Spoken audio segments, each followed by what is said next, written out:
კანჭი. დიახ. დღეს ჩვენ მოვაზრდეთ კანჭს გერმანულ სტილში. პირველ რიგში ჩვენ დაგჭირდება კანჭი. აუცილებლად ნიორი ერთი თავი, ან ცოტა ნაკლები გააჩნია კანჭის ზომას. და რა თქმა უნდა, ლუდი.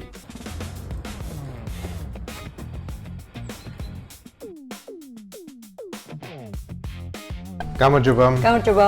დღეს მინდა რამე ახალი გემრიელი ლუდი. კი ბატონო, გეტყვით რომ ჩვენთან ყოველ დღე ახალი და გემრიელი ლუდია. ძალიან კარგი. მაშინ მე მჭირდება დღეს განსხვავებული კერძისთვის განსაკუთრებული ლუდი. თუ ეძებთ განსხვავებული კერძისთვის განსაკუთრებულ ლუდს, მაშინ მზეს შემოგთავაზოთ ლუდი აჩხოტი, რომელიც უშუალოდ მზადდება ბერების მიერ აჩხოტის მონასტერში. გაუფილტრავი ლუდი გახლავთ, აქვს თავისი მკაფიო და სასიამოვნო არომატი თაფლისა და მინდვრის ყვავილების. რაც დარწმუნებული ვარ, თქვენს განსხვავებულ კერძს საერთოდ განსაკუთრებულად წარმოადგენს. და ძალიან მოუხდება. მაშინ წადოთ.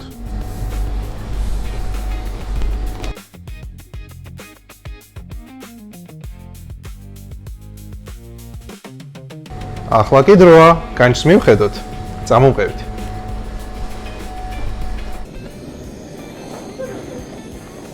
ეხლა გავაკეთოთ ჭრილები.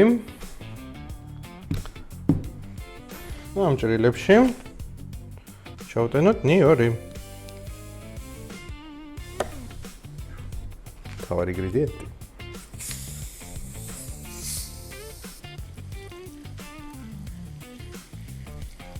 ცოტა შეგვიძლია ჩავამატოთ წყალი, რომ ძალიან ზედმეტად კონცენტრირებული ლუდის გემო რო არ მისცეს, უფრო არომატი რო მისცეს. გავთ მოსახარშო. საათნახევრით.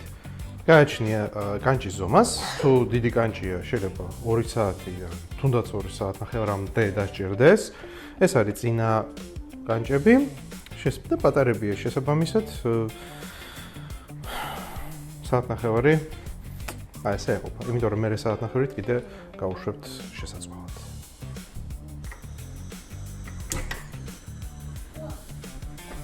ველოდებით. კანჭი მოიხარშა. ეხლა მოვამზადოთ соуსი. ლიმონის წვენი, ბავარიული მდოგვი, თაფლი. თანაბარი პროპორცია უნდა ამ соуს, 2 სუფრის კოვზი მდოგვი, 2 სუფრის კოვზი თაფლი, 2 სუფრის კოვზი ლიმონის წვენი. დამარტივად მზადდება და ძალიან გემრიელია. ალამაზია. და რა გემრიელია რო იცოდეთ?